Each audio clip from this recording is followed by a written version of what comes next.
खतरा हर एक आदमी को लगता है, डर तो हर एक आदमी को लगता है। इसकी टाइमिंग है, कुछ को घटना से पहले लगता है, कुछ को घटना के वक्त लगता है, कुछ को घटना के बाद लगता है। मैं थर्ड कैटेगरी वाला। हेलो दोस्तों, कैसे हो? बहुत दिनों बाद एक बार फिर से अपने मन के विचार, जो मन के अंदर तूफ़ान उठ रहे हैं, उनको लेके आपके सामने आ गया। और आने की वजह भी यही है कि मेरे पास बताने वाला कोई नहीं है कि मेरे मन में क्या चल रहा है। कहते अपने मन की बातें किसी को बतानी नहीं चाहिए, लोग फ़ायदा उठाते हैं, लेकिन कभी कभी मन को हल्का करने के लिए हमें बातें बता देनी चाहिए। तो बात ऐसे है कि यार, डिप्रेस फील होता है बंदे को ना। क्यों होता है? क्योंकि आप, जैसे मैं तैयारी कर रहा हूँ यूपीएससी की और यूपीएससी की तैयारी में मेरे को टाइम लग रहा है। मेरा एक अटैम्प्ट निकल चुका है जिसमें मैंने के बताया था कि मेरे मार्क्स अच्छे नहीं आए थे। अब दूसरा अटैम्प्ट मेरा सिर पे है और मेरे को ये लग रहा है कि मेरी तैयारी अच्छी नहीं हो रही है। तो प्रॉब्लम ये आ रही है कि मेरे साथ के जो पढ़े हुए थे या मेरे आसपास का जो भी इन्वायरमेंट है, जैसे भी लोग मेरे आसपास रह रहे हैं, नेगेटिविटी बहुत ज़्यादा हो जाती है आसपास। मैं पॉजिटिव रखने की खुद को कोशिश करता हूँ, पर नेगेटिविटी एक मोड़ पे आके आपको नेगेटिविटी मिलती ही है लास्ट में। तो वही मेरे साथ हो रहा है कि जैसे अभी मेरे साथ के जितने पढ़े हुए थे या जो जितने फ्रेंड हैं या जो भी मेरे आसपास के बच्चे थे या जो मेरे उम्र के थे, वो भी कुछ ना कुछ काम कर रहे हैं अपना। और उनको देख के मेरे मन में आज कहते हैं कि मतलब दूसरों को मत देखा करो, पर अब अपनी आंखें तो नहीं फोड़ी जा सकती ना। अब मैं उनको देखता हूँ तो वो क्या है कि कोई अपना काम कर रहा है, कोई जॉब कर रहा है, कोई प्राइवेट जॉब कर रहा है, कोई गवर्नमेंट जॉब कर रहा है। रिश्तेदारों में भी ऐसा ही है। तो मन में आता है कि मैं 1 रुपया भी नहीं कमा रहा हूँ, घर वालों पे डिपेंड हूँ। हालांकि घर वालों की तरफ से कोई प्रेशर नहीं है, घर वाले बोलते कि तेरे को जितना टाइम चाहिए तू टाइम ले ले, पैसे की टेंशन तू मत ले। पर एक टाइम आता है ना उम्र में, जब आपको ऐसे होता है कि आप अभी भी घर वालों के ऊपर डिपेंडेंट हैं, आप खुद कुछ नहीं कर पा रहे हैं, कि सिर्फ पढ़े जा रहे हैं आप। ना आपके पास कोई जॉब है, ना कोई अदर इनकम सोर्स है। तो बस वो बातें जब माइंड में आती है ना यार, तो कसम से यार, माइंड है ना बहुत ज़्यादा डिस्टर्ब होता है, पढ़ते टाइम भी और भी बहुत बातों में होता है।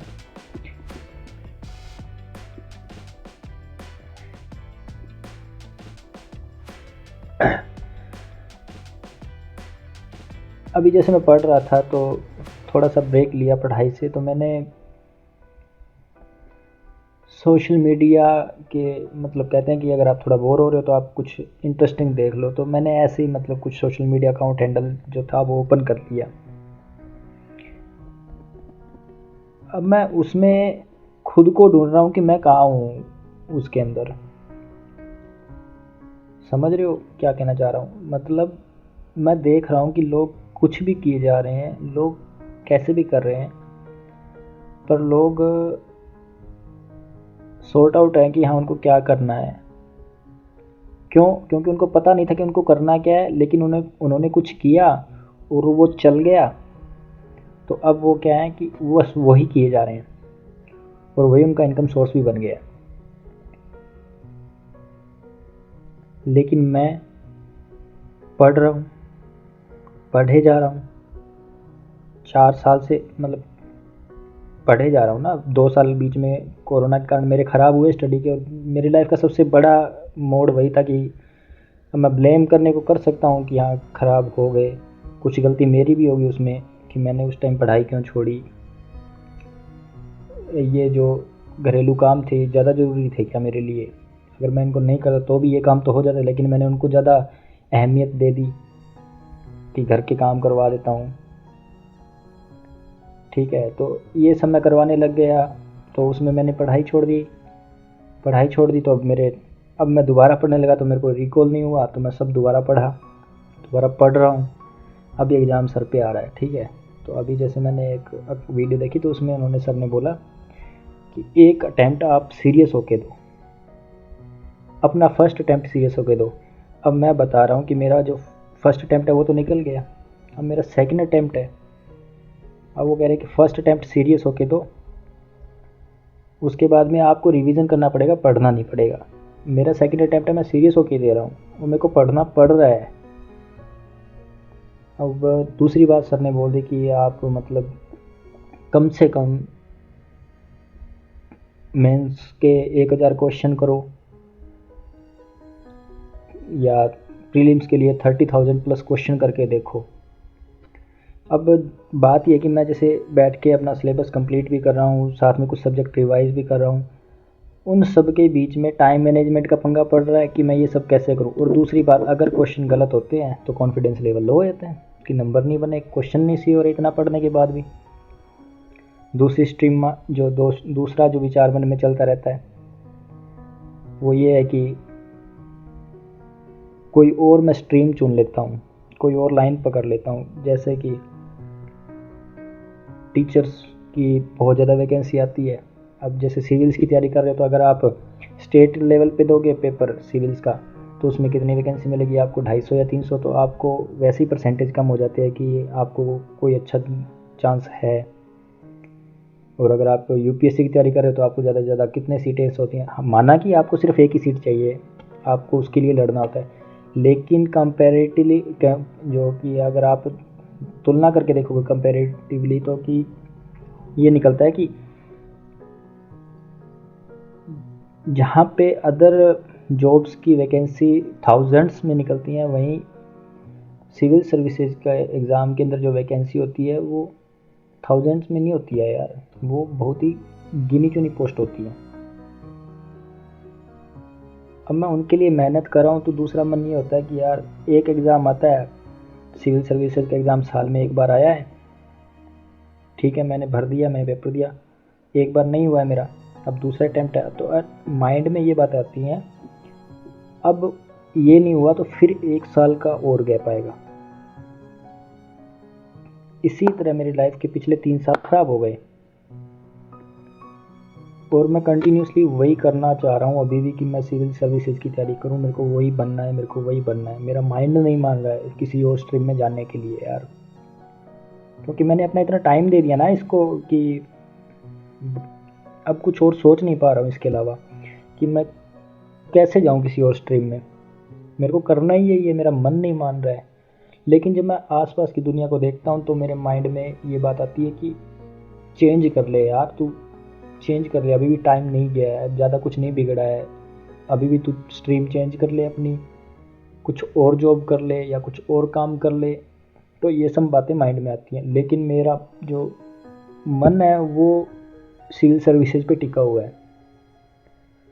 अब इन सब के बीच में ना यार घर वाले पिसते हैं, मैं तो पिसता ही हूँ लेकिन घर वाले भी पिसते हैं। वो मेरे को कुछ बोल नहीं पाते लेकिन इनडायरेक्टली क्या होता है, एग्जाम्पल के थ्रू आपको बताया जाता है कि उनका या फलाने का लड़का या इनका लड़का ये काम कर रहा था तो अब उसकी मंथ की 50,000 या 1 लाख सैलरी आती है, अभी उसकी शादी है। तो ये सब बातें यार सुनने को मिलती है। वो इनडायरेक्टली आपको डायरेक्टली कभी नहीं बोलेंगे कि तेरा कुछ हो नहीं रहा है, वो इनडायरेक्टली आपको बोलेंगे। लोगों से यार कोई लेना देना नहीं होता माना, पर क्या करे, इंसान है ना तो कंट्रोल नहीं होता यार, माइंड पे चला जाता है, डाइवर्ट हो जाता है। मेरे साथ ये प्रॉब्लम बहुत ज़्यादा फेस हो रही है यार। मैं बस अपनी बातें शेयर करने के लिए आया हूँ क्योंकि यार मेरा माइंड है ना इतना ज़्यादा हो चुका है कि फट जाऊँ मैं कहीं जाके यार, कसम से। आपको लग रहा होगा कि मैं डीमोटिवेशन वाली बातें कर रहा हूँ या मैं बहुत ज़्यादा डीमोटिवेटेड हूँ। डीमोटिवेटेड वाली बात नहीं है, ये कन्फ्यूज़न वाली बात है कि मेरा मन कुछ और कह रहा है, दिमाग कुछ और कह रहा है। मेरा सबकॉन्शियस माइंड है वो कह रहा है मेरे को कि कुछ और स्ट्रीम पकड़ो, कुछ और स्ट्रीम पकड़ो, लेकिन मेरा एक्चुअल जो माइंड है वो मेरे को ये कह रहा है कि नहीं, तेरे को सिविल सर्विसेज का ये एग्ज़ाम क्रैक करना है।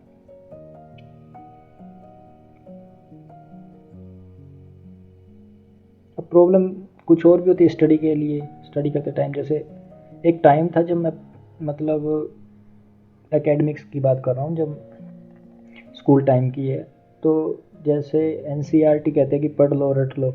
मैंने एनसीईआरटी यार मतलब अगर आप मेरे को लाइन बोलोगे ना तो मैं आपको पेज नंबर बता देता। इस हिसाब से उस टाइम मैंने एनसीईआरटी पढ़ी हुई है मेरे स्कूल के दौरान। मतलब मैंने इतना अच्छे से याद किया हुआ था उनको। ठीक है, लेकिन अब ठीक है, गलती इंसान से होती है। मैंने कॉमर्स ली, फिर मैंने बीकॉम किया। उसके बाद में मैंने कुछ नहीं किया 2 साल तक, सिर्फ जॉब की अपने मतलब की सेल्फ एम्प्लॉयड की बात कर सकता हूँ। जैसे मैंने 2-3 कंपनियों में काम किया और भी बहुत कुछ किया ताकि मैं कुछ पैसे इकट्ठे कर सकूँ पढ़ाई के लिए, अपनी फर्दर पढ़ाई के लिए, घर वालों को हेल्प कर सकूँ।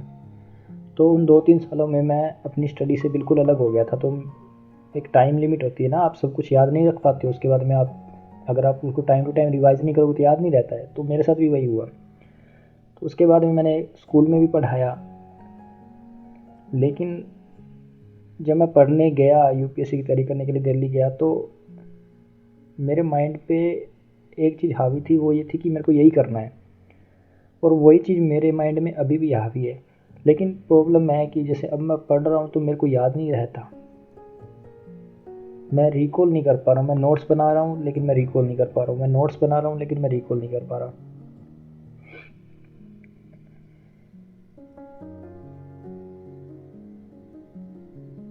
मुझे पता है मेरी अकेले की प्रॉब्लम नहीं है, मेरे जैसे बहुत सारे होंगे। आप में से भी शायद अगर कोई मेरी ये बात अगर अभी तक सुन रहा है ना, तो मुझे पता है कि वो भी यही प्रॉब्लम फेस कर रहा है। अब इसका सॉल्यूशन मैं क्या निकालूं यार। 150 के अराउंड डेज बचे हैं मेरे प्रीलिम्स में। कुल 150 दिन के आस से थोड़े से ज़्यादा या कुल 150 दिन बचे हैं मेरे। उन 150 दिनों में मैं टाइम मैनेज कर रहा हूँ एक एक मिनट का कि मैं कैसे क्या करूँ। और मन में ये डर बैठा है कि अगर एग्ज़ाम नहीं क्लियर हुआ तो मेरा 1 साल फिर से ख़राब हो जाएगा। लाइफ तो बड़ी तेज़ी से जा रही है ना यार। देखो 26 का हूँ मैं, तो एक प्रेशर आता है यार माइंड पे कि मैं कुछ भी नहीं कर रहा हूँ, सिर्फ एक साल में एक एग्ज़ाम दे रहा हूँ सिर्फ, और उस एग्ज़ाम में भी मेरा क्लियर नहीं हो पा रहा है। और मन में विचार आता है बार बार कि अगर इस बार भी नहीं हुआ तो। अब मैंने भी देखी है टीवीएफ की यानी एस्पिरेंट सीरीज जो है यूपीएससी की, तो प्लान बी के लिए मन मचलता है कि प्लान बी भी तैयार रखूं। पर इतना जब नकारात्मकता भर जाती है ना मन में, तब माइंड में एक बात आती है कि शायद यही वो टाइम है जो मुझे टूटना नहीं है। मुझे मेरा काम करते जाना है, मुझे पढ़ते जाना है। हो सकता है कि मुझे रिज़ल्ट नहीं मिल रहा है तो फेलियर नहीं कह सकता, ये बस एक रिज़ल्ट है, पास हो या फेल हो, परंतु मुझे तरीका बदलने की ज़रूरत तो है। तो मैं तरीके को बदलने की कोशिश करता हूँ ताकि मुझे रिज़ल्ट मिल सके। गिव अप करने का मन करता ही नहीं है यार, बस परेशान हो जाता है मन कभी कभी कि क्या करूँ। पर कभी ये मन नहीं करता कि इसे छोड़ दूँ, मैं यूपीएससी की तैयारी छोड़ दूँ या ऐसा कुछ। मेरा मन कभी ऐसा नहीं करता। परेशान होता हूँ तो मन में बस ज़्यादा से ज़्यादा इतना ख्याल आता है कि क्या करूँ अब, ऐसा मैं कैसे करूँ इसको। उसमें भी एक क्वेश्चन रहता है कि कैसे करूँ, ये क्वेश्चन कभी नहीं आता माइंड में कि ये छोड़ दूँ क्या मैं। ऐसा क्वेश्चन तो कभी माइंड में आता नहीं। और यही टाइम है कि आप अपने आप को टूटने ना दो और अपनी तैयारी को जारी रखो, क्योंकि अगर आप अंदर से मजबूत रहते हैं तो ये है कि तैयारी करने में आपको, पढ़ने में आपको चीज़ें आसान लगती हैं, थोड़ी चीज़ें समझ में आने में थोड़ी आसानी हो जाती है। अगर आपका माइंड एक तरफ ये चलता रहता है कि मुझे नहीं करना है, मुझे ये मुझसे नहीं हो पा रहा है, तो फिर चीज़ें समझने में भी दिक्कत आती है। ये मेरा खुद का पर्सनल एक्सपीरियंस है। ऐसे बहुत सारी बातें हैं मतलब मन में मेरे कि आप सभी से शेयर करता रहूँ मैं ये।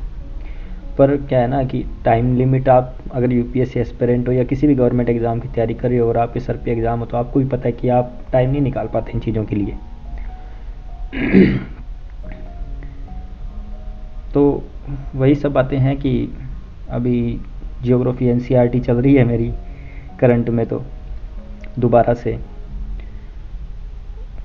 वो एनसीईआरटी पढ़ रहा हूँ। एनसीईआरटी बेस्ड क्वेश्चन आते हैं प्रीलिम्स के अंदर, तो बस वही पढ़ रहा हूँ मैं एक बार के लिए। तो सही मायनों में मैं आपको बताऊँ तो मेरे अब तक कौन कौन सी बुक मैंने रिवाइज कर ली है, कंप्लीट कर ली है। तो सबसे पहले तो इंडियन पॉलिटी की बात करते हैं सभी, तो मैं भी उसी की बात करूँगा कि इंडियन पॉलिटी का जो न्यू एडिशन है, 6वां संशोधित संस्करण है, वो मैं पढ़ चुका हूँ 3 बार। और ऐसा नहीं कि क्वेश्चन नहीं होते हैं, पॉलिटी के क्वेश्चन मेरे से होते हैं, ठीक है। और स्पेक्ट्रम मैं पढ़ चुका हूँ 2 बार। उसके अलावा मैं एंशियंट हिस्ट्री और मिडवेल हिस्ट्री पढ़ चुका हूँ। और उसके अलावा मैं इकोनॉमिक्स पढ़ रहा हूँ और जियोग्राफी भी पढ़ रहा हूँ। आर्ट एंड कल्चर मैं एक बार पढ़ चुका हूँ।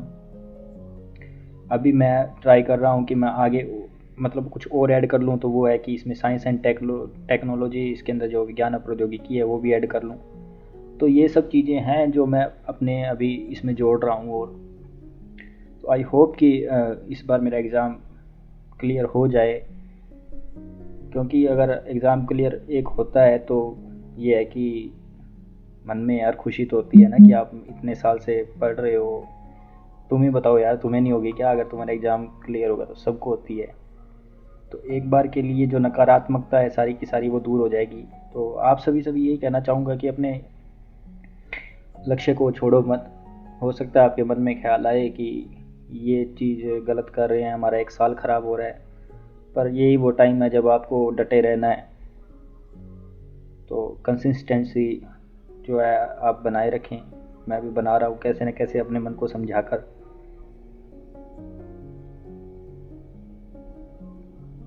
पता ही नहीं लगा बातों में वीडियो काफ़ी लंबा हो गया, पर क्या करें यार, एक यूपीएससी एस्पिरेंट है ना, फ्रस्ट्रेट हो जाता है तब जब वो बोलना शुरू करता है तो बाकी सब सुन सकते हैं उसकी बातों को, क्योंकि उसकी बातें इग्नोर करने लायक होती नहीं है जहाँ तक मेरा अंदाज़ा है।